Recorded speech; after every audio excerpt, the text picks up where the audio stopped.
Subscribe करें और bell दबाएं ताकि कोई खबर रह न जाए।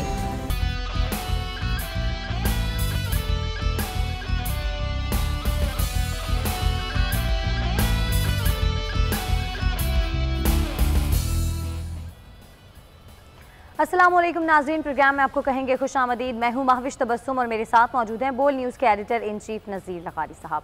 नाज़रीन, गुज़िश्ता हफ्ते हमने एक अपने प्रोग्राम में जिक्र किया था एक इंतहाई अफसोसनाक वाक़े का। हमारे साथ मौजूद थे फिक्शन हाउस के ज़हूर अहमद ख़ान साहब, जिनके बेटे ज़ीशान ज़हूर को बहमाना तरीके से कत्ल कर दिया गया था और कत्ल के बाद ये कहा गया था कि दो ग्रोहों के दरमियान ये फायरिंग का तबादला हुआ और एक राहगीर नौजवान उसकी जद में आकर अपनी जान से हाथ धो बैठा।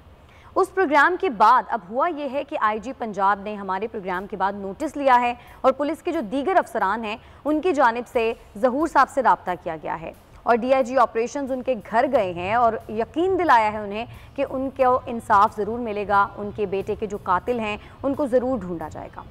लगाई साहब, ज़ाहिर है लास्ट टाइम जब हमने प्रोग्राम किया था तो दिल बड़ा अफसुर्दा था क्योंकि ज़ाहिर है ज़हूर साहब का जवां साला बेटा चला गया और वो यही बात बार बार कर रहे थे कि हमारे साथ तो चलें, जो हुआ सो हुआ, मैं नहीं चाहता कि आइंदा किसी के साथ भी ऐसा हो। अब डीआईजी ऑपरेशंस उनके घर गए हैं, यकीन भी दिलाया है कि इंसाफ मिलेगा।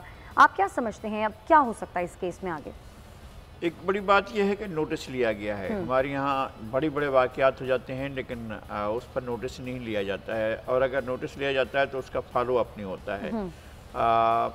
आईजी सिंध ने इसका नोटिस, आईजी पंजाब ने इसका नोटिस लिया इस वाक़े का और ख़ास तौर पर हमारी जो हमने इस पर प्रोग्राम किया था उसको नोटिस लिया और उन्होंने ज़हूर अहमद ख़ान साहब से बात की और पुलिस के दीगर आला अफसरान ने भी बात की है और डीआईजी ऑपरेशन। पहले मेरे ख्याल है नाज़रीन को सुनवा देते हैं कि ज़हूर साहब ने बात क्या की थी हमारे प्रोग्राम में। उनका जवां साला बेटा ज़ीशान जिसको टारगेट किलिंग करके कत्ल कर दिया गया और उसके बाद ये कहा गया कि दो ग्रोहों में तसादुम था, दो ग्रोहों में फायरिंग हो रही थी जिसके नतीजे में एक राहगीर नौजवान जाँ बहक हो गया। क्या वाकई ऐसा था? इस पर बात कर लेते हैं। ज़हूर अहमद ख़ान साहब ने लाहौर स्टूडियो से हमें ज्वाइन किया है। बहुत शुक्रिया आपका ज़हूर साहब, आपके कीमती वक्त का। सर पहले तो बताइएगा कि हुआ क्या था एग्जैक्टली 19 नवंबर को? शुक्रिया। देखें, गुजारिश ये है कि पिछले जुमे मुअर्रखा 19 नवंबर बवक्त 1:40 1:45 पे ये बरखुरदार जिसका नाम ज़ीशान ज़हूर है, ये रोज़ की तरह खाना लेने घर पे आया जो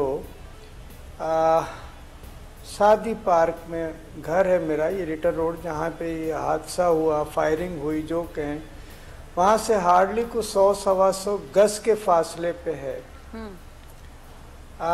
घर में ज़ाहिर है 15-20 मिनट लगे।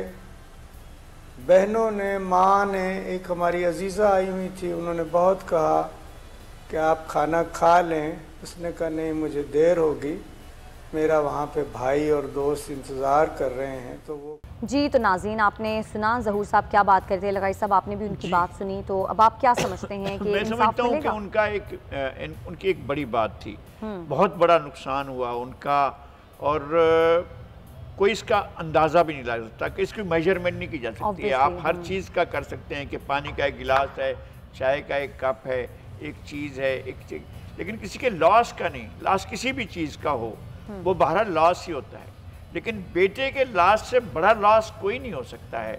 और ज़हूर अहमद ख़ान साहब ने जो इतना बड़ा नुकसान उठाया है ज़िंदगी का, मेरे ख्याल में उनकी ज़िंदगी का सबसे बड़ा नुकसान यही हो सकता है। और ज़ीशान जैसा बहुत ही प्यारा बच्चा था और बहुत, उन्होंने फिक्शन हाउस इतना बड़ा इदारा है, पाकिस्तान का पब्लिशिंग का एक बहुत बड़ा इदारा है, उसके मेजर्स बहुत से इशूज़ जो थे, बहुत से काम जो थे वो संभाले हुए थे। ज़ीशान ज़हूर ने, उनका इंतकाल हुआ, उनको बेदर्दी से ये कत्ल किया गया, फायरिंग की गई, दिल का निशाना लेकर उनको फायर किया गया। तो हम ये समझते हैं कि पुलिस ने इसका नोटिस लिया है, बहुत अच्छी बात है, और पुलिस इस नोटिस लिए जाने के बाद और आगे कार्रवाई कर रही है। कम से कम इस बात को यकीनी बनाया जाए कि ऐसा नहीं होना चाहिए कि जो कातिल है वो बच जाए और मुतमईन हो कि जी मैंने जो है वो कत्ल भी कर लिया और मैं आज़ाद भी घूम रहा हूँ। तो ये कातिल को गुमा नहीं होना चाहिए, बिल्कुल उसे हर हालत में कानून के शिकंजे में आना चाहिए और उसे हर हालत में गिरफ्तार करके कैफर किरदार तक पहुँचाना चाहिए। ये हमारी डिमांड भी है और हमारी ख्वाहिश भी है, और ज़हूर साहब के ख़ानदान की भी यही ख्वाहिश है। मैंने देखा नहीं जाता है उनके बच्चों की जो सूरत हाल है, उनकी बहू की और उनके पोते छोटे से, उसकी सालगिरह थी उसी दिन जिस दिन वालिद को कत्ल किया गया है, उसी दिन उनके बेटे की सालगिरह थी। वो बेटा ज़िंदगी भर, मुझे नहीं समझ में आता कि कैसे अपनी सालगिरह मनाएगा। तो ये एक बहुत बड़ा दर्दनाक वाक़या था। मैं समझता हूँ कि हमें उम्मीद रखनी चाहिए कि पंजाब पुलिस इस बच्चे के साथ इंसाफ करेगी और कातिल को गिरफ्तार करके कैफर किरदार तक पहुंचाने में अपना पूरा किरदार अदा करें। इंशाल्लाह इंशाल्लाह। नाज़रीन, अब कुछ महंगाई का जिक्र कर लेते हैं। मुल्क में महंगाई 21 माह की बुलंद तरीन सतह पर पहुंच गई है। अक्टूबर में शरह 9% के लगभग थी, लेकिन नवंबर में शरह 11.5% से ज़ायद रही है। और अगर बात की जाए अशियाए खुर्दनोश की, तो वो तो इंतहाई महंगी हैं। पेट्रोलियम मसनूआत की कीमतें जैसे जैसे बढ़ती हैं, अशियाए खुर्दनोश की कीमतें भी उसी तरह से बढ़ती हैं। लोगों के लिए दाल सब्ज़ी खाना भी अब एक मुहिम बन गई है। बहुत मुश्किल हो गया है कम पैसों में गुजारा करना। अवाम बहुत ज़्यादा तंग आ चुके हैं और अवाम का यही मुतालबा होता है हुकूमत से कि हुकूमत महंगाई कम करे। लेकिन हुकूमत की एक ही रट होती है, हुकूमत हर बार एक ही जवाब पेश करती है कि पिछली हुकूमतों की पॉलिसीज़ की वजह से मुल्क में महंगाई ज़्यादा है। और अभी सुनने में ये आ रहा है कि मिनी बजट भी आने वाला है, और मिनी बजट जब आएगा तो उसके बाद जाहिर है लोग कुछ भी अच्छा एक्सपेक्ट नहीं करें। लोगों को यही लगता है कि महंगाई और बढ़ेगी। हालांकि हुकूमती जो दावे हैं वो इसके बिल्कुल बरक्स हैं। वो ये कहते हैं कि जो आम अशियाए खुर्दनोश हैं, आम ज़रूरियात की चीज़ें हैं, उनके ऊपर पैसे नहीं बढ़ाए जाएंगे। लेकिन ये तो आने वाला वक्त ही बताएगा। आपको सुनवाते हैं कि लोग क्या कहते हैं महंगाई के हवाले से, फिर इस पर बात करेंगे। महंगाई की इतनी सूरत हाल है, 20 रुपये किलो चीनी से लेके अभी 115-20 रुपये बिक रही है इस वक्त। और इतना जीना हराम हो चुका है ना हम लोग का कि हद से ज़्यादा ही हो गया। हम सैनिटरी वर्करों का खासकर वो सुसाइड करने पे मजबूर हो गए। इस हफ्ते में 3 लोगों ने खुदकशी कर लिए। वो महंगाई के हाथों तंग आके किए ना। कुछ भी आप जाएं, बस ऐसा लगता है कि लूट पाट मची हुई है। कराची में बेरोजगारी इतनी आम हो गई है जिसका कोई हद नहीं है। ना फेडरल गवर्नमेंट ना सिंध गवर्नमेंट सिलेक्शन लेती है। सिंध गवर्नमेंट ने तो हद कर दिया है। न तनख्वाहें बढ़ रही हैं, न रोज़ रोज़ महंगाई, बिजली महंगी हो रही है, हर चीज़ महंगी हो रही है। हम बहुत परेशान हैं। वक्त मुश्किल से गुजारा हमारा हो रहा है। बहुत परेशान है। बहुत 150 रुपये लीटर पेट्रोल होया पाया, सवारी है नहीं, कारोबार है नहीं। बस सारी दिहाड़ी खलो खला के 500-600 रुपया कमाई था, जिंदे 200-300 आप बच 200-300 का पेट्रोल पै गया। दिहाड़ी की 700 ते 30 रुपये है, 60 रुपये। तो चीनी वो कह रहे हैं 50 रुपये दे रहे, 55 रुपये दे रहे हैं, 160 रुपये चीनी बिक रही है। सर महंगाई बहुत ज़्यादा है, हर बंदा परेशान है। 450 रुपये किलो घी हो गया, बड़े तंग ने। सारा दिन लंडे दी जर्सियाँ बेच के अपना गुजारा करीदा है। निके निके बच्चे ने, बड़े परेशान हैं। लोगों के तासुरात तो नाज़रीन आपने सुने। महंगाई के हवाले से बात करने के लिए हमें ज्वाइन किया है माहिर मुआशियात डॉक्टर शाहिद हसन सिद्दीकी साहब ने, और मेरे साथ PMA के सेक्रेटरी जनरल डॉक्टर कैसर सज्जाद साहब भी मौजूद हैं, क्योंकि प्रोग्राम में हमने आगे जाकर कोरोना के नए वेरिएंट ओमिक्रॉन के हवाले से भी बात करनी है कि ये कितना ख़तरनाक साबित हो सकता है। लेकिन लगाइए इससे पहले मैं चाहूँगी कि हम महंगाई के ऊपर बात करें। महंगाई तारीख की बुलंद तरीन सतह पर पहुँच गई है और अभी ज़ाहिर है मिनी बजट भी आने वाला है। आप क्या समझते हैं, जो मिनी बजट आ रहा है, हुकूमत तो ये कह रही है कि इसमें आम जो अशिया हैं उनकी कीमतें नहीं बढ़ाई जाएंगी, आप समझते हैं कोई रिलीफ मिलेगा? एक तो ये कि रिलीफ का इस हुकूमत के दौरान सोचना जो है वो मेरे ख्याल में खुशगुमानी है। और दूसरी बड़ी बात यह है कि हमारे साथ इस वक्त मुल्क के चंद बावकार, इंतहाई बावकार मईशत के माहिरीन में से एक हमारे साथ डॉक्टर शाहिद हसन सिद्दीकी साहब हैं जी। हमें उनसे बहुत सी चीज़ें पूछनी है, मैंने भी उनके साथ उनसे सीखना है। डॉक्टर साहब, ये बात मुझे समझ में नहीं आती है कि हुकूमत कहती है कि फ़लाँ चीज़ की कीमत 8% बढ़ गई है, या महंगाई की शरह जो है 1% हो गई है, 5% हो गई है, 6% हो गई है। हमारे सामने अशाए सर्फ की कीमतें दुगनी, 3 गुनी, 4 गुनी, 5 गुनी हो गई हैं, और उसके बावजूद ये कहना कि शरह जो महंगाई की शरह है वो 5% हुई है, या 8% हुई है, या 11% हुई है। जब चीज़ें 100%, 200%, 300%, 400%, 500% तक बढ़ जाएं, तो महंगाई की रफ्तार ऐसी कम क्यों रहती है कि यहाँ हुकूमत के आज़ादोशुमार ये कैसे बताते हैं कि जी महंगाई की शरह जो है वो इतनी रह गई है? शुक्रिया आपका। देखिए, बुनियादी बात यह है कि अपने ही अवाम को उसके साथ झूठ बोलना मैं समझता हूँ कि बदतरीन गुनाह है। अभी जो है ये भी कहा गया था हुकूमत की जानिब से कि जनाब दुनिया में महंगाई का सैलाब है, तो यहाँ भी आ गया। तो मैं उनसे पूछना चाहता हूँ कि जो महंगाई का सैलाब सारी दुनिया में आया तो वो बांग्लादेश, भारत और श्रीलंका की सरहद पर क्यों रुक गया, वहाँ क्यों नहीं दाखिल हुआ? ये आदाद-ओ-शुमार स्टेट बैंक के आप निकाल लीजिए, जो पिछले हफ्ते रिपोर्ट आई है उसमें भी वो आदाद-ओ-शुमार मौजूद है कि अक्टूबर में भारत में जो है वो अफरात ज़र जो था वो 4.5% था, और हमारे यहाँ जो हुकूमत के आदाद-ओ-शुमार हैं वैसे तो बहुत ज़्यादा है, वो 9.2 था। तो मेरे मुल्क में अगर दुगना है तो कोई खराबी तो हमारे अंदर होगी। भारत से भी दुगना हो गया, बांग्लादेश से भी ज़्यादा है और श्रीलंका से भी ज़्यादा है, और ग्रोथ रेट उनसे कम है। वाहिद वजह ये है कि हमने जो अभी प्राइम मिनिस्टर साहब ने कहा कि जी इस मुल्क का सबसे बड़ा मसला ये है कि अशराफिया ने वसाइल पर कब्जा कर लिया है। तो मैं इसे रख कर दूं कि ये बात तो शुरू में कही जाती है, 3 साल 3 माह के बाद हम ये कहते हैं कि उनका अशराफिया के साथ गठजोड़ है, उन्होंने मुल्की अशराफिया को भी गले लगाया है, बैरूनी अशराफिया को भी गले लगाया है। वो अशराफिया जिनके मुल्की वसाइल पर कब्जा है उनको उन्होंने कानून के तहत में कानून तोड़कर मराद दी हैं, उनको काबीना में शामिल किया है, वफाकी उनको सूबाई काबीना में शामिल किया है, वो पार्लियामेंट में मौजूद हैं, वो सूबाई असम्बली में मौजूद हैं, और आपने कानून तोड़कर उनको मराद देते चले जा रहे हैं। उनको आपने टैक्स एमनेस्टी दी थी। मुझे एक बात समझ में नहीं, डॉक्टर साहब एक बात कभी समझ में नहीं आती है मुझे कि जब कीमतें बढ़ रही होती हैं और हुकूमत उसके बावजूद भी एक्सपोर्ट्स भी कर रही होती है या इंपोर्ट्स करती है, तो सब्सिडी के बरह रास्त बेनिफिशरी कंज्यूमर क्यों नहीं होते हैं? ये कैसे हो सकता है कि ये बताया जाए आदाद-ओ-शुमार के ज़रिए कि जनाब सब्सिडी शुगर में इतने अरब जो है वो वज़ीर खुसरो बख्तियार के भाई को दी गई, और इतने अरब जो हैं 3 अरब से ज़्यादा उनको दी गई, और 3 अरब के करीब जो है वो जहांगीर तरीन साहब को दी गई। सब्सिडी का अगर सब्सिडी बरह रास्त कंज्यूमर को नहीं जाती है तो इंडस्ट्रियलिस्ट को जाती है, तो उसका लोगों को क्या फ़ायदा होता है? नहीं, देखिए ना, पाकिस्तान में जो ये ज़र-ए-आनत दी जाती है, जो बजट में अप्रूव होती है, उसका बड़ा हिस्सा ही ताकतवर तबकों को जाता है, और फिर उसके बाद वो मैनिपुलेट करते हैं, ज़ख़ीरा अंदोज़ी करते हैं। स्टेट बैंक कहता है जी सस्ती शरह सूद पर कर्जे ले ली, और उसके बाद वो चीनी की इंपोर्ट जो है वो रोक के और ज़ख़ीरा अंदोज़ी करके पहले तो उसको बढ़ाते हैं मार्केट में। जब शॉर्टेज हो जाती है तो फिर वो आलमी मंडी में कीमतें बढ़ जाती हैं, तो फिर वो अपना स्टॉक निकालते हैं, और बाहर से महंगा स्टॉक जब मंगाते हैं तो रुपए की कदर को आप बेतहाशा गिरा देते हैं। डॉक्टर साहब, अभी जैसे कहा जा रहा है कि मिनी बजट भी आने वाला है, और जाहिर है मिनी बजट के आने का सोच कर ही लोग जो हैं वो खौफजदा हैं, क्योंकि जब भी कोई बजट आता है उसके बाद महंगाई का एक नया तूफान आ जाता है। अब इस मिनी बजट में होगा क्या?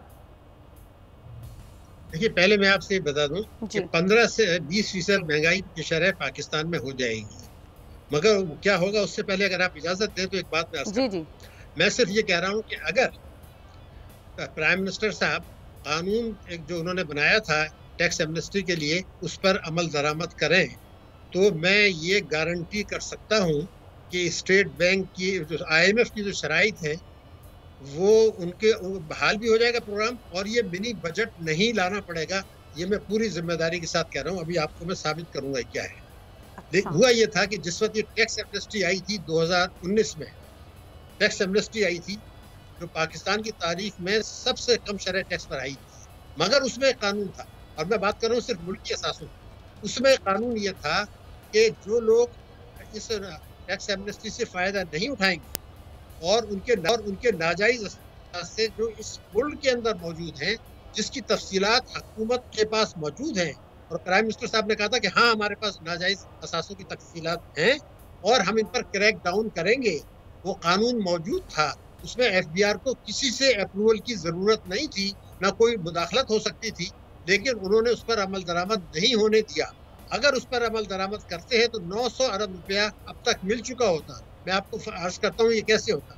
मिसाल के तौर पर एक आदमी ने 1 करोड़ रुपया कौमी बचत स्कीमों में जमा करा रखा है, लेकिन वो एमनेस्टी से फ़ायदा नहीं उठाया और उसने इनकम टैक्स में भी डिक्लेयर नहीं किया, यानी वो चोरी के पैसे का है, रिश्वत के पैसे का है, स्मगलिंग का है, और टैक्स उसने दिया नहीं। तो आपके पास क्या मजबूरी है? जब कानून मौजूद है 2019 में, तो आप ये करें कि उसको कहें कि जब तक आप इसको कैश नहीं करा सकते, जब तक आप इस पर मुल्क के कानून के तहत टैक्स अदा नहीं कर देते, यही बैंक डिपॉजिट्स पर होगा, यही गाड़ियों पर होगा, दूसरे असासों पर। मैंने पूरा कैलकुलेट किया है, 900 अरब रुपया से ज्यादा मिल सकता है इन चोरों से। तो मेरा सवाल ये है प्राइम मिनिस्टर साहब से भी, वफाकी हुकूमत से भी, कि आप 22 करोड़ आवाम को के ऊपर ये मिनी बजट का बोझ डाल रहे हैं। आप पाकिस्तान की मईशत को दाव पे लगा रहे हैं, पाकिस्तान की खुद मुख्तारी खतरे में डाल रहे हैं इस महंगाई और बेरोजगारी से कि 20% तक महंगाई होने वाली है। तो ये एक फैसला क्यों नहीं कर लेते जो असासे मुल्क के अंदर मौजूद हैं, जिसको प्राइम मिनिस्टर कहते हैं कि हमारे पास तफसीलात हैं, उनसे पैसा लेने में क्या कबाहत है? ये तो कहते हैं ना कि मुल्क को माफिया लूट रही है और माफिया मनमानी कर रही है, तो माफिया तो इनके साथ ही बैठी होती है, कभी आगे कभी पीछे, कभी दाएं कभी बाएं उनके पास मौजूद होती है। डॉक्टर साहब, एक चीज़ जो है वो मुझे समझ में नहीं आ रही, जब इनने पेट्रोल के और पेट्रोलियम मसनूआत की कीमतें बढ़ाई तो कहा कि दुनिया में बुलंद तरीन सतह पर है तेल की कीमतें इस वक्त जो हैं, और अब जबकि कम तरीन सतह पर चली गई हैं, अब तो मेरे ख्याल में $70 पर फी बैरल चला गया है। तो अब इनको क्या मसला है कि ये कीमतें कम क्यों नहीं करते हैं बल्कि लेवीज और बढ़ा रहे हैं? तो इस तरह के मामला कैसे चलाएंगे और आवाम की आंखों में कब तक ये धूल झोंकी जाती रहेगी? लगारी साहब, आपने एक बड़ा अहम नुक्ता उठाया है।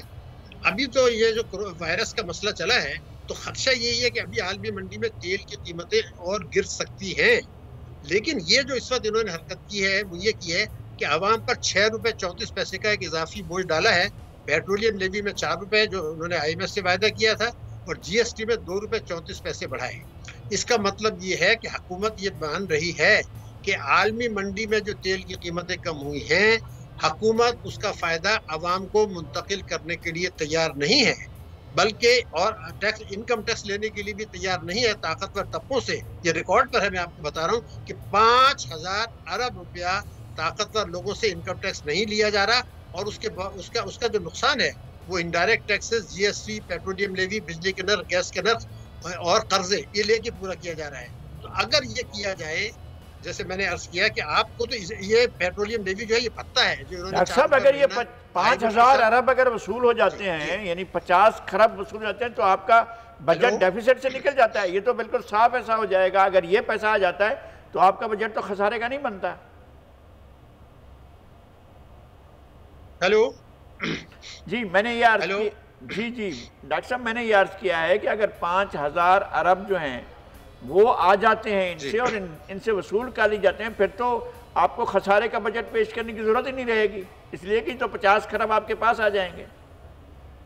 देखिए मोहतरम, मुझे आप इजाजत दें 2 मिनट में मैं आपको एक्सप्लेन कर देता हूँ। जी। इमरान खान साहब ने जो 10 नुकाती हिकमतें दी थी, उसका नुक्ता ही ये था कि इख्तिदार में आने की 100 डेज के अंदर हम अदल पर और इंसाफ पर मबनी टैक्सों की पॉलिसी नाफिज करेंगे, वफाक भी और सूबे भी।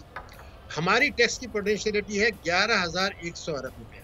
हम 5,000 अरब रुपये इनकम टैक्स की मद में कम वसूल कर रहे हैं और इसका बोझ डाला है indirect taxes, GST, petroleum levy, बिजली का नर्ख और कर्जे और बजट खसारा। तो अगर ये जो मैंने आपकी खिदमत में अभी अर्ज किया है कि इनकम टैक्स वसूल करें, तो मैं आपसे जिम्मेदारी से कह रहा हूँ कि हमारा जो महंगाई की शरह है ज़्यादा से ज़्यादा 4 से 5% होगी। हमारा ग्रोथ रेट जो है वो कम से कम 7 से 8% होगा। क्यों? क्योंकि पेट्रोलियम लेवी जिसे मैं भत्ता कह रहा हूँ ये तो सिफर होगा, इसकी तो इजाज़त ही नहीं है। हम जो GST ले रहे हैं वो 17% है, वो ज़्यादा से ज़्यादा 5% होना चाहिए। ये जब आप कब करेंगे? जब वो जो 5,000 रुपये ताकतवर तबकों से आप नहीं ले रहे हैं, जिसका आपने 100 दिन के अंदर वायदा किया था। अब एक दूसरी बात उन्होंने कही थी कि प्रॉपर्टी जो है उसकी में 1,000 अरब रुपये चोरी का पैसा है। तो उन्होंने कि मंशूर में ये लिखा था कि जिस प्रॉपर्टी की वैल्यू मार्केट से कम होगी हम उसको कौमी मिल्कियत में ले लेंगे, यानी उसको बेच देंगे। अब आप उसको तैयारी नहीं है कानून साजी के लिए कि 2 करोड़ की प्रॉपर्टी 12 लाख पर रजिस्टर होती है, तो चोरी का पैसा वहाँ जा रहा है। ये भी फैसला करने के लिए आप तैयार नहीं है। आपने इनकम टैक्स ऑर्डिनेंस 111(4) भी रखा है कि जो चोरी का पैसा है वो बाहर भेजें हुंडी से और तफसीलात के जरिए मंगा लें। फिर आपने एमनेस्टी भी दी हुई है, टैक्स एमनेस्टी तामीराती सेक्टर को भी दी हुई है। तो ये तो बिल्कुल वाज़ेह है कि इनडायरेक्ट टैक्सेस लगा रहे हैं। IMF से जो वायदा किया है ये भी इनडायरेक्ट टैक्सेस का किया है और तरक्याती अखराजात में कटौती। इनकम टैक्स लेने के लिए तैयार ही नहीं है। हमारे यहाँ जो 5,000 अरब की शॉर्टफॉल है वो इनकम टैक्स की मद में है। क्यों? क्योंकि ये कानून बनाने के लिए तैयार नहीं है। ना काबीना तैयार है, ना प्राइम मिनिस्टर तैयार है, ना पार्लियामेंट तैयार है, हालांकि ये इनके मंशूर का बुनियादी हिस्सा था। तो मैं ये पूछना चाहता हूँ कि जब आपने मंशूर पर 100% अमल नहीं किया तो फिर आपका जो वोट मिला था वो तो उसको मिला था, तो जो आपको राइट टू रूल तो खत्म हो गया ना। फिर जब आप 100% उसको उठा के फेंक देंगे तो मईशत कैसे ठीक होगी। और मैं अब ये जो आप बात कर रहे थे, मुझे तो खौफ है कि ये जो वायरस के खदशात हैं उसका जो नुकसान है उससे बड़ा माफिया तो ये है जो मैं आपकी खिदमत में वो उसमें तो है ही, लेकिन ये एक बड़ा माफिया है जो हमारे कंट्रोल में, उसको हमने गले लगा दिया। तो ये कब फैसला होगा कि जो आपने कहा था कि जी हम 100 डेज में ये करेंगे, तवानाई के शोबे में गिरदशी कर्जों को खत्म करेंगे, वो आपने 3 साल में उससे ज्यादा कर दिया जो पिछली हुकूमत ने जो है वो 5 साल में किया। बिल्कुल। और एक और भी बड़ा अहम मामला है लगाई साहब, मैं चाहूंगी कि आप इसके ऊपर कमेंट करें। मुल्क में गैस का जो बहरान है वो बहुत ज़्यादा शदीद हो गया है। सिंध भर में CNG स्टेशन बंद कर दिए गए हैं। ये सिर्फ इस साल की कहानी नहीं है, हर साल यही होता है। CNG स्टेशन बंद कर दिए जाते हैं, उसके बावजूद जो घरेलू सार्फिन है उनको गैस की फरामी जो है वो पूरी तरह नहीं हो पाती। कुछ इंटेंशनली होता है, जानबूझकर लोगों को मसाइल का शिकार किया जाता है ताकि अल्टीमेट बेनिफिशियरी जो है वो फिर अभी इन्होंने मैनेज नहीं किया, इसको मैनेज करना था वो नहीं किया इन्होंने इंपोर्ट करना था गैस को, वो नहीं किया। जब इंपोर्ट किया था तो अगर इन्होंने डील किया हुआ है तो वो आना चाहिए, वो नहीं आया। गैस नहीं आई तो एक बहरान पैदा हो गया। बहरान पैदा होना क्या नतीजा निकला, LNG का मसला है, लेकिन इन्होंने कंज्यूमर्स जो डोमेस्टिक कंज्यूमर्स हैं उनके लिए भी बंद कर दी, इंडस्ट्री के लिए भी बंद कर दी। भाई कहाँ लेकर जा रहे हैं चीज़ों को।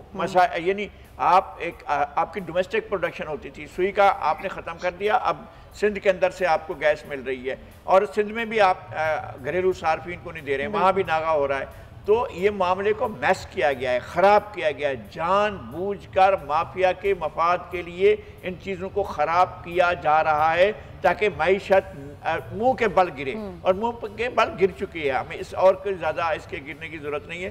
डॉक्टर साहब ने बात की थी, अभी जो वेरिएंट नया आ रहा है उससे और मसाइल पैदा होंगे। मेरे ख्याल में डॉक्टर सज्जाद आपके पास, डॉक्टर अनवर सज्जाद साहब शायद आपके साथ, कैसे सज्जाद साहब जब हमें ज्वाइन करेंगे बिल्कुल हम उनसे बात करेंगे। लेकिन गाई साहब एक और भी अभी अफसोसनाक वाक़या गुज़िश्ता दिनों हुआ था। कराची में बेरोज़गारी से तंग आकर एक नौजवान ने सुसाइड अटैम्प्ट किया।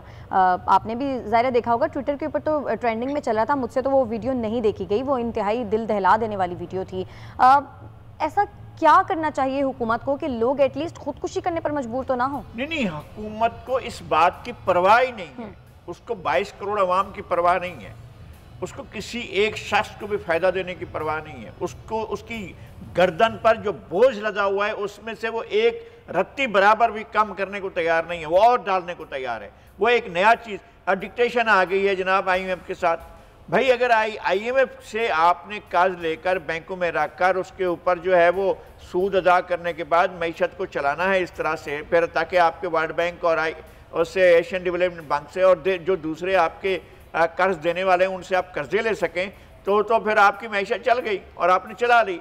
आपने डोमेस्टिक काम क्या किया है, आपने फॉरेन इन्वेस्टमेंट को कितना अट्रैक्ट किया है, आपने डोमेस्टिक जो आपके पास फाइनेंसर था उसको कहाँ आपने अट्रैक्ट किया है, आपने लोगों को सही कारोबार करने कहाँ दिया है कि जो सही कारोबार कर सकें। यहाँ तो यह सूरत हाल है, इस शहर के अंदर कोई शख्स एक पैसा लगाने को तैयार नहीं है कि भाई अगर मैंने इमारत दी, जो 17 डिपार्टमेंट से वो सारे NOCs भी लेकर आ जाएगा, उसके बावजूद भी उसकी इमारत गिर जाएगी। तो अब लोग इसमें पैसा लगाने के लिए, आपके पास तो आखिरी सहारा यही बचा था ना कि जहाँ मजदूर को मजदूरी मिलती थी, कच्चे मजदूर को कच्ची दिहाड़ी जो है वो मिलती थी ताकि वो बेचारा अपने शाम को अपने बच्चों का जाकर इस सेक्टर में, ये जो इसका है सेक्टर कंस्ट्रक्शन का, इसके अंदर लाखों लोग जो हैं कराची में रोज़गार से वाबस्ता थे और लाखों लोगों को इनने बेरोज़गार किया। पाकिस्तान में और जहाँ जहाँ पर ये सहूलतें दे रहे हैं और वहाँ टैक्स की भी छूट दे रहे हैं और बहुत सी चीज़ें जो है उनके लिए कर रहे हैं, वहाँ भी सिर्फ एक मखसूस गिरोह को जो है पाला जा रहा है। आम लोगों को, आम आदमी को, आम बिजनेसमैन को, आम कारोबारी को कोई फ़ायदा भी नहीं दिया जा रहा है। तो अब ऐसे हालत में जब लोगों के पास जॉब्स नहीं होंगी, लोगों के पास बिजनेस नहीं होगा, लोगों के पास कमाने का कोई ज़रिया नहीं होगा, लोग इवन ब्रेक पर बैठे होंगे, तो फिर क्या होगा? किसी सूरत में किसी खुदकशी की जो है वो वकालत नहीं की जा सकती। नहीं कहा जा सकता कि किसी को खुदकुशी करनी चाहिए, लेकिन इस खुदकशी की जिम्मेदारी बहरहाल हुकूमत पर आयद होती है। उस हुकूमत पर आयद होती है जिसने 1 करोड़ नौकरियों का वादा करके 1 करोड़ लोगों को बेरोजगार किया है। बिल्कुल बिल्कुल, ये तो एक और सितम बालाए सितम हुआ है इस मुल्क के लोगों के साथ। बिल्कुल, लेकिन फिर भी ज़ाहिर है मीडिया भी इसमें बड़ा एक अहम रोल प्ले कर सकता है। लोग जानिब क्यों राग़िब होते हैं, ऐसा क्या करने की ज़रूरत है हमें कि लोग एटलीस्ट इतना इंतहाई कदम ना उठाएं। डॉक्टर शाहिद हसन सिद्दीकी साहब, आपका बहुत शुक्रिया। ब्रेक से जब हम वापस आएंगे तो फिर इस पर मज़ीद बात करेंगे। नाज़रीन, आप साथ रहिएगा।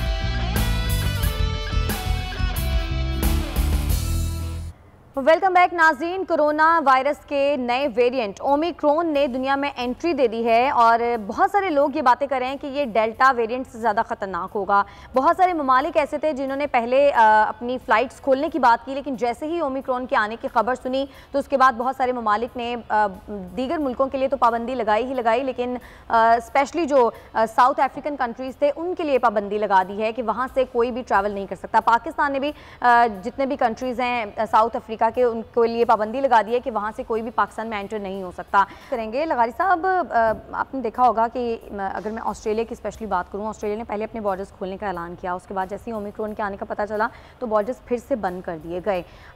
क्या ये डेल्टा से ज़्यादा ख़तरनाक है आपके नज़दीक? क्योंकि मैं जो लोगों की बातें सुन रही हूँ, कुछ लोग कहते हैं कि डेल्टा ज़्यादा ख़तरनाक था, कुछ लोग ये कहते हैं कि नहीं ओमिक्रॉन ज़्यादा ख़तरनाक है। देखें, चूँकि अमवात की शरह हमें मालूम नहीं हो सकी है कि क्या हो रही है और उसके असरात के बारे में भी सरदस्त तो हम कुछ नहीं कह सकते, ना तो उसका कोई तज्जिया किया गया है। बहरहाल जो भी नया वेरिएंट आएगा ज़ाहिर है वो एक हद तक तो ख़तरनाक होगा ही, उसको समझना चाहिए। अच्छा, हम किसी भी सूरत में उसकी कोई भी शक्ल हो, उसका कोई भी वेरिएंट हो, हमें उसको ईजी नहीं लेना है। हमने अपनी जो SOPs हैं उन पर मुसलसल अमल करना है, उसमें कोई नहीं करना है। अगर आप मास्क नहीं लेते हैं, अगर आप हाथ नहीं बार बार धोते हैं, अगर आप हाथ को बार बार मुंह को या आप नाक को या आप ऐसे जगहों पर लगाते हैं तो फिर आप उसको दावा देते हैं। तो आपकी कोशिश ये होनी चाहिए कि वही जो शुरू में होता था कि डिस्टेंसिंग रखें और आइसोलेशन में रहें और ज़्यादा उसमें ना जाएं, तो ये नहीं आएगा, असरात नहीं करेगा। सही है। डॉक्टर कैसर सज्जाद साहब हमारे साथ मौजूद हैं। डॉक्टर कैसर साहब, बताइएगा, ये ओमिक्रॉन के बारे में मुख्तलिफ आरा रखते हैं लोग। कुछ लोग ये कह रहे हैं कि ये डेल्टा वेरिएंट से ज़्यादा खतरनाक है और कुछ ये भी कह रहे हैं कि इसके माइल्ड सिम्टम्स हैं। आप क्या बताएंगे इसके बारे में? बहुत बहुत शुक्रिया आपका। और देखिए, इसमें जिन्होंने ये न्यूज़ ब्रेक की थी, डॉक्टर एंजेली कोर्जे, वो साउथ अफ्रीकन मेडिकल एसोसिएशन की चेयरपर्सन भी हैं और हम हर हफ्ते हम लोग डिस्कशन करते हैं कोविड के ऊपर। उन्होंने सैटरडे को हमें बताया था कि उन्होंने किस तरह के वो कोविड के पेशेंट देखती हैं, वहाँ पे फैमिली फिजिशियन है साउथ अफ्रीका में और 33 साल से वो काम कर रही हैं। तो उन्होंने कहा कि वो पेशेंट ऐसे देखा उन्होंने जिसका कि कोविड पॉजिटिव है लेकिन उसको कोई सिम्टम नहीं है, सिर्फ उसमें जो प्रॉब्लम हो रही थी उनका हार्ट रेट बहुत ज्यादा था, दिल की धड़कन बहुत ज्यादा थी और पेशेंट जो है वो थकावट की शिकायत कर रहा था कि शिकायत। तो ये एक प्रॉब्लम थी और उन्होंने फिर 18 तारीख को और फिर 21 तारीख को पेशेंट देखा और फिर उन्होंने टेलीग्राफ में और उन्होंने अथॉरिटी वालों को बताया कि ये प्रॉब्लम आ रही है। और जब ये न्यूज़ फ्लैश हुआ तो फिर लोगों में ये पता लगा कि जी एक आदमी नॉर्मल है और उसको सिर्फ घबराहट और थकावट तो आम आदमी को होता है, लेकिन जब एक वो डॉक्टर के पास जाता है तो कहते हैं कि इसके दिल की धड़कन बहुत तेज है। तो आम आदमी को समझाने के लिए मैं कहता हूं कि जब दिल की धड़कन जल्दी जल्दी चलती है तो एक वक्त आता है जब वो दिल की धड़कन रुक जाती है, यानी कि वो आदमी मर जाता है। तो ये बहुत सीरियस बात है। लेकिन ये बात कही जा रही है कि ये जो डेल्टा वेरिएंट था, जो कि हम कह रहे थे कि सबसे ज्यादा तेजी से फैलता है, ये उससे भी ज्यादा तेजी से फैलता है। लेकिन मैं चूंकि और लोगों से बात कर रहा हूं, अल्लाह का शुक्र है कि मैं ये देख रहा हूं कि ये इतनी तेजी से अभी तक रिकॉर्ड में नहीं आ रहा। लेकिन एक चीज मैं समझता हूं कि तमाम जो वेरिएंट हैं और कोविड की जो बेसिक हम 22 जनवरी 2020 से बात कर रहे हैं कि इसका जो SOPs बनाई गई है उस पर अमल करें। चाहे कोई भी वेरिएंट है, वो आपको बचाएगा उससे। जैसे कि अभी लगारी साहब ने भी बताया कि मास्क पहनना है, अब लोग हाथ मिला रहे हैं और गले मिल रहे हैं, और आपने भी देखा होगा, आपके नाजरीन ने भी देखा होगा, लगारी साहब ने भी देखा होगा कि अब हमारे मुल्क में तमाम चीजें नॉर्मल पे आ गई हैं, और लगता ऐसा है कि हमारे मुल्क से कोरोना का खात्मा हो गया। कहीं पर भी शादी ब्याह में, रेस्टोरेंट में, कहीं पर भी SOPs पे अमल दरामद नहीं हो रहा है। लोग हाथ भी मिला रहे हैं, गले भी मिल रहे हैं, जो कि बड़ा डेंजरस है। अच्छा, मेरी दरख्वास्त ये है जी। अच्छा डॉक्टर साहब, एक बात है, सिंध हुकूमत की जानिब से कहा गया है कि अब बूस्टर डोज लगाई जाएगी, वो भी फाइजर की। तो अभी जैसे हम लोगों ने वैक्सीनेशन लगवा ली है, ज़ाहिर 2 डोजेज लग चुकी हैं, तो ये जो बूस्टर डोज है फाइजर की, ये अब लगवाना क्या लाजमी है? ये लगवाएंगे तभी हम अगले वेरिएंट से बच सकते हैं? देखिए, ये बूस्टर डोज जो है ना, आपकी जो कुव्वत मदाफियत है या इस कोरोना के अगेंस्ट जो मदाफियत हमारी डेवलप होगी, उसमें वो बूस्ट कर जाएगा, इतनी सी बात है। लेकिन ये नहीं होगा कि आपने बूस्टर लगा लिया तो अब आप कोरोना वायरस आप पे अटैक नहीं करेगा। अटैक करेगा, आप बीमार होंगे, लेकिन उसकी शिद्दत बहुत कम होगी ना। आप अस्पताल जाएंगे इंशाअल्लाह ताला, घर पे ही आप सेटल हो जाएंगे, कोई प्रॉब्लम नहीं होगी। लेकिन प्रॉब्लम उन लोगों को होगी कि जिन्होंने एक डोज भी कोरोना वायरस के वैक्सीन नहीं लगाया है। लेकिन डॉक्टर, इस तरह की बातें भी तो की जा रही हैं कि जो वैक्सीनेशन हमने ऑलरेडी लगवा ली है, इसका कोई असर नहीं होता, ये जो नया वेरिएंट आया है ये फिर भी आपके ऊपर अटैक करेगा।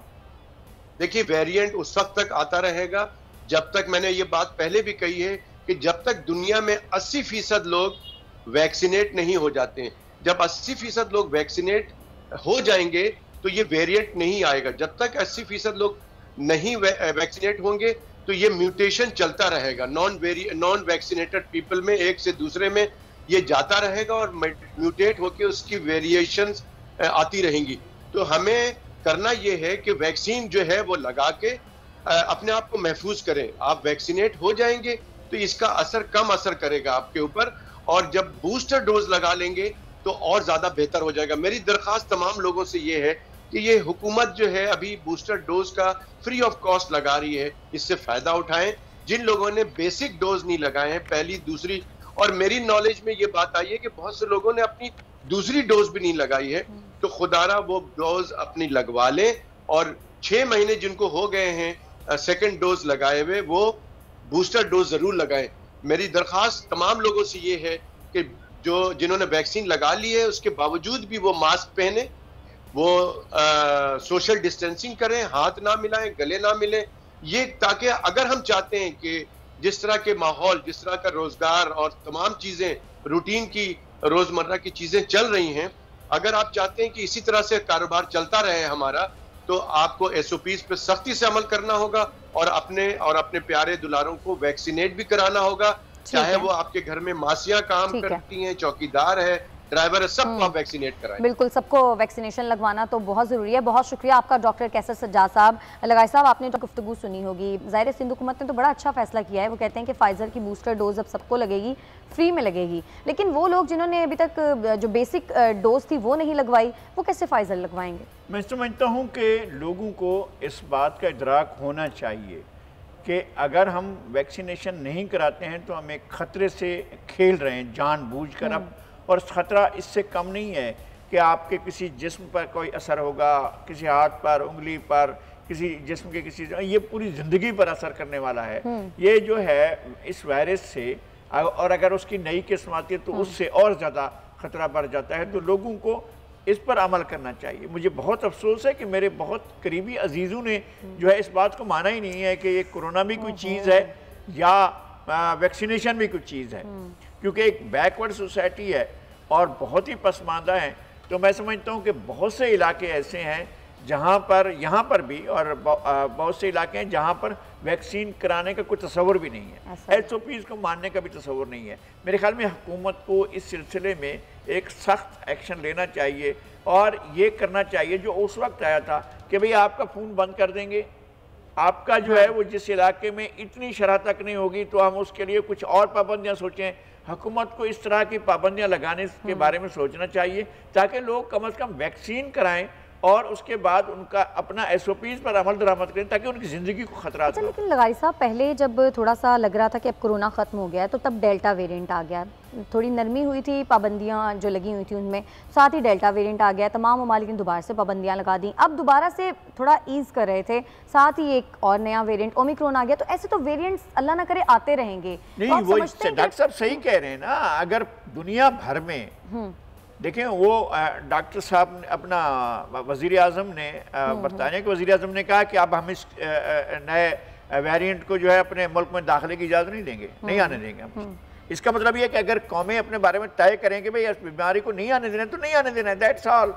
तो अगर आप ये करें वहाँ पर, अगर तरक्की याफ्ता दुनिया के लोगों को अपनी ज़िंदगी का ख्याल है तो हमारे लोगों को भी अपनी ज़िंदगी का ख्याल तो होना चाहिए। अगर हुकूमत मुफ्त में वैक्सीनेशन कर रही है तो आप जाकर उसके बजाय आप जाकर कहीं दरबार पर जाकर एक हाज़री देकर समझते हैं कि हम वहाँ की खाक लेकर आते हैं और हम उससे ठीक होते तो नहीं ठीक होंगे ना भाई।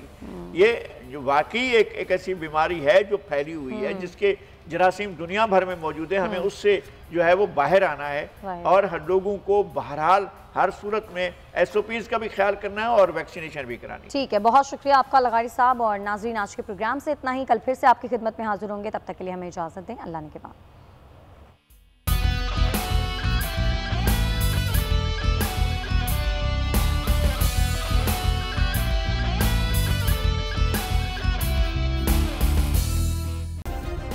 सब्सक्राइब करें और बेल दबाएं ताकि कोई खबर रह न जाए।